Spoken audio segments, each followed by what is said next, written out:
Today we're adding this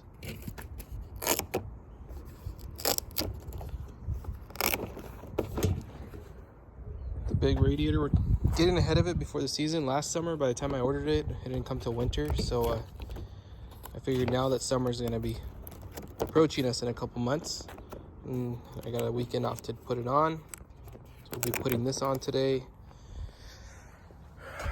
Right here is a little nozzle. I just drained it out. So I'm gonna go ahead and take this clip off, take this bolt off while I'm here.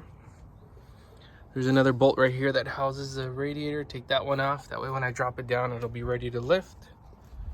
And then we'll talk a little bit more about what I've done to improve the cooling aside from this, and then why I chose to actually start investing in cooling. All right, so I got that off real quick, and then I took this bolt out, which houses this right here. It's got the bushing in it. Did the same on the other side. I'm gonna drop the car and then work it from the top. So I went in here, I unplugged, took this bolt out, unplugged this hose, unplugged this from the radiator, took this nut out.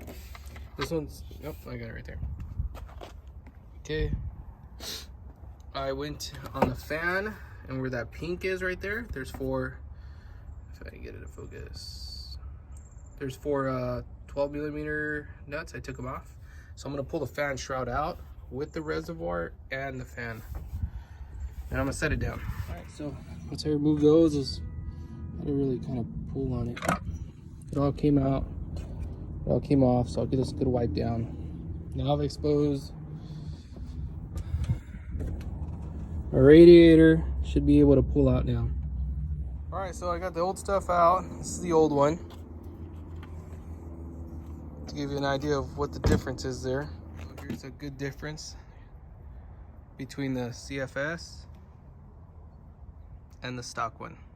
So give everybody a good sense of how much more cooling I'm supposed to get out of this. This thing's like super thin. It's like 1 inch, if that. So for the second gen, you just pull these rubber ones out and put them in the next hole, which will be right there, just like that. All four of them. And slide it back in, reverse everything.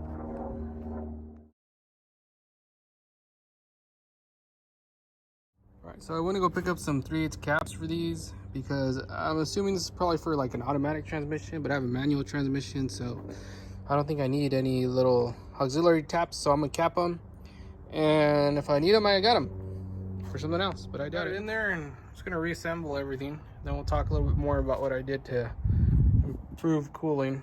I got the heater turned on, waiting for it to get up to operating temperature. To get to operating temperature, should be burping.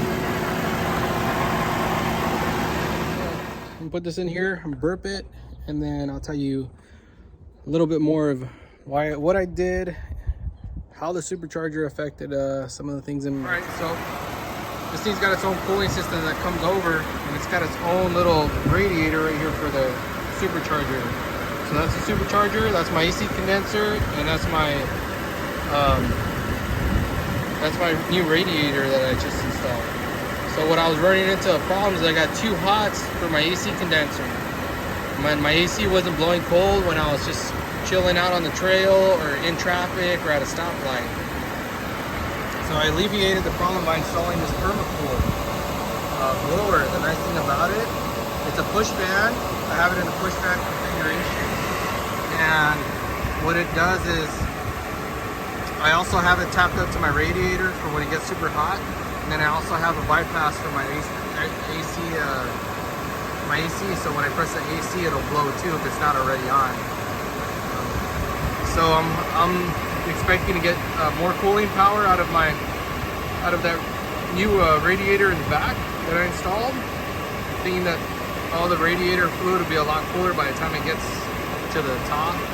So I'm alleviating some of the cooling behind the AC condenser, and then I'm also with the push fan in front of the supercharger radiator. I'm thinking my AC kit's gonna be tip top again, back on point. No more burpees in here.